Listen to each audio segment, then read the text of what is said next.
नमस्कार, जारी है सच की तलाश नेशन टीवी भारत के साथ। मैं कुनिका सिंह। तो चलिए देखते हैं आज की ताजा खबर। हथियार के साथ 3 गिरफ्तार। धनबाद में पाथरडी में हथियार के साथ पुलिस ने 3 अपराधियों को गिरफ्तार किया है। धनबाद के पाथरडी थाना क्षेत्र में पुलिस को बड़ी सफलता हाथ लगी है।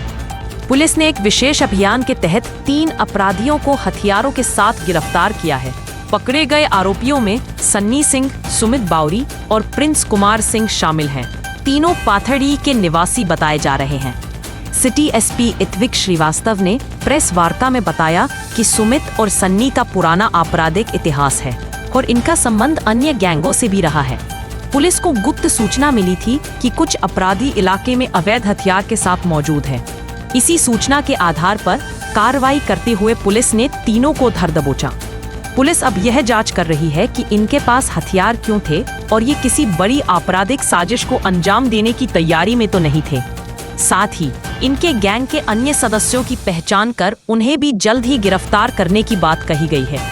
एसपी ने स्पष्ट किया कि अपराधियों के नेटवर्क को तोड़ने के लिए पुलिस लगातार प्रयासरत है और क्षेत्र में अपराध पर काबू पाने के लिए सख्त कदम उठाए जा रहे हैं। सन्नी सिंह शामिल है। तो सर्वप्रथम पुलिस के द्वारा सुमित बावरी एवं प्रिंस कुमार सिंह को उठाया गया, जिनकी निशानदेही पे उनके द्वारा बताया गया कि जो हथियार है वो सन्नी सिंह के पास है। वही इनके निशानदेही पे सन्नी सिंह और सभी के घर से ये हथियार हम लोगों को मिला है और 2 जिंदा कारतूस भी मिला है। हथियार कहाँ से सर ये लोग? ये सन्नी सिंह के घर से हथियार प्राप्त हुआ। तो ये पूछताछ में पता चला कि हथियार कहाँ से उपलब्ध कराए गए थे लोग? वो अभी पूछताछ जारी है ना, रिमांड पे भी लेके हम लोग पूछताछ करेंगे। लेकिन साथ ही साथ ये गौरतलब बात ये है कि इसमें सुमित बावरी जो है वो पूर्व में भी आपराधिक इतिहास रहा है। पूर्व में भी चोरी का घटना का इन्होंने कारित किया है। साथ ही साथ जमशेदपुर में हुए कुछ मामलों में भी इनकी संलिप्तता पाई गई है। तो उस पर अनुसंधान अभी और आगे का कार्रवाई जारी है। अभी वारदात करने के लिए कुछ अंजाम देने लायक था क्या? कुछ सोच रहा था कहीं को अंजाम देने की स्थिति में था? जी वैसा तो इन्होंने खुलासा नहीं किया है, लेकिन अब क्योंकि इनके द्वारा हथियार रखा गया था तो हो सकता है कि मे बी अभी नहीं तो महीने 2 महीने बाद इनके द्वारा अंजाम दिया जाता।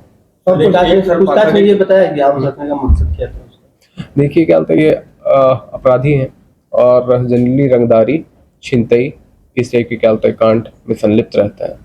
तो जनरली उस एरिया में आप खुद भी जानते हैं कि क्या होता है, रंगदारी करने हेतु लोगों के द्वारा आर्म्स का प्रयोग किया जाता है। तीनों का इतिहास है या सर किसी एक का? सुमित का तो है, डेफिनेटली है ना। पूर्व में भी सन्नी सिंह को या सन्नी का भी, सन्नी सिंह का सर डकैती का केस है झरिया में। देखिए सन्नी सिंह का भी क्या होता है वहाँ पे तीनों का अपराधिक इतिहास रहा। सर ये कहाँ से इनका सप्लाई हुआ था, कैसे इनके पास आम पहुंचा, इसकी क्या कुछ जानकारी मिल पाई? ये इन्वेस्टिगेशन के दृष्टि से बहुत महत्वपूर्ण है, तो उसको हम लोग रिवील नहीं कर सकते। पाथरडी का सर यूपी का, बिहार का, तो क्या प्रज्ञा है ये?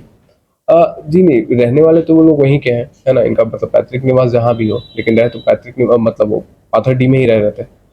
गैंग पूरा तो नहीं बोल सकते, लेकिन हाँ दूसरे गैंग के साथ ही संलिप्तता है इन लोगों की। पिछले दिनों जो सर डकैती जो अंतर्राज्यीय पकड़, क्या उस गैंग से भी जुड़ा? नहीं, उससे कोई भी जुड़ाव नहीं है इन लोगों का। वो बिल्कुल ही अलग गैंग था, उससे इस गैंग का कोई जुड़ाव नहीं। इसमें इतना ही लोग के साथ और भी लोग, ये अभी निकल ही रहा है। कुछ लोग और हैं, लेकिन वो धीरे धीरे निकल के सामने आएगा। ये लोकल लूट और छिनतई गिरोह है एक तरह से। लोकल लूट छिनतई जो यहाँ पे भी क्या होता है कार में संलिप्त रहे और बाहर में भी संलिप्त रहे। पुलिस या पूछताछ में कुछ बताया होगा सर लोग? और ये पहले से मैंने जैसा कि कहा कि पहले से भी क्या होता है इनके आपराधिक इतिहास दर्ज रहा है ना। सुमित बावरी हुए चाहे कोई और हुआ। टाटा में किस तरह की घटना को अंजाम दिया? छिनतई तो ये अंतर जिला छिनतई गिरोह एक तरह से मान सकते हैं। यस, उन लोगों के कांटेक्ट में तो डेफिनेटली थे।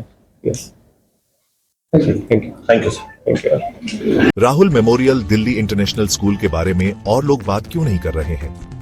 अब टाइम है ये जानने का कि हम कैसे सपनों को शेप कर रहे हैं और एम्पावर्ड फ्यूचर्स बना रहे हैं। एक ब्राइटर फ्यूचर की नींव आज से रखी जाती है। Rahul memorial Delhi international school में हम सिर्फ एजुकेशन नहीं देते, हम सपनों को शेप करते हैं। इमेजिन करो हमारे स्मार्ट क्लासरूम्स में कदम रखना, जहां टेक्नोलॉजी मिलती है क्यूरियोसिटी से और हर लेसन एक एडवेंचर होता है। खुद को देखो हमारी मॉडर्न लाइब्रेरी में, जो ज्ञान का खजाना है जिसे डिस्कवर किया जाना बाकी है। हमारे प्लेग्राउंड सिर्फ खेलने के लिए नहीं है, वो ऐसे एरिनास हैं जहां टीम वर्क और रेजिलियंस बनते हैं। और हमारी क्रिएटिव एक्टिविटीज वो ऐसी जगहें हैं जहां इमेजिनेशन खुलकर दौड़ती है और हर स्टूडेंट को अपनी यूनिक स्पार्क मिलती है। हम मानते हैं कि हर बच्चा स्पेशल होता है। यहाँ आपको ग्रो करने, शाइन करने और ऊंची उड़ान भरने का प्लेटफॉर्म मिलता है। हमारे लिए एजुकेशन सिर्फ टेक्स्ट बुक्स और एग्जाम्स के बारे में नहीं है, ये एक एम्पावर्ड फ्यूचर बनाने के बारे में है।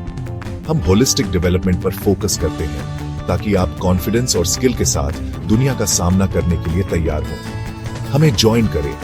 Rahul memorial Delhi international school है, जहां लर्निंग सिर्फ मार्क्स के बारे में नहीं, बल्कि एक ब्राइटर, एम्पावर्ड फ्यूचर की ओर एक मीनिंगफुल जर्नी है। क्योंकि यहां आपके सपनों की फाउंडेशन आज से शुरू होती है।